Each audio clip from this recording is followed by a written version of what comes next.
ఇప్పుడు ఎలా ఉన్నారు ఏంటి?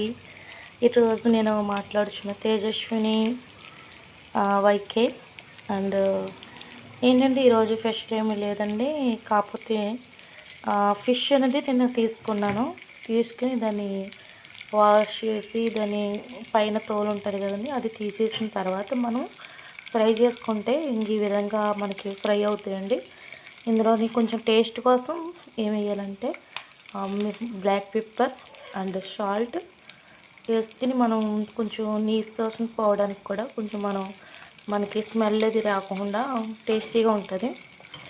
అంటే కొంతమంది కారం వేసుకుంటారు, చిల్లీ పౌడర్ కన్నా మనకి బ్లాక్ పెప్పర్ ఒకటిని సాల్ట్ ఒకటి వేసుకుంటే కొంచెం టేస్ట్ బాగుంటుంది, జీర్ణం అవ్వడానికి, అలాగే హెల్తీగా ఉండడానికి కూడా మన పరుగుదల కూడా ఉంటుంది. ఇది స్టోర్లో మనం నిల్వ చేసుకోవాలంటే 1 వీక్ ఉంటుందండి.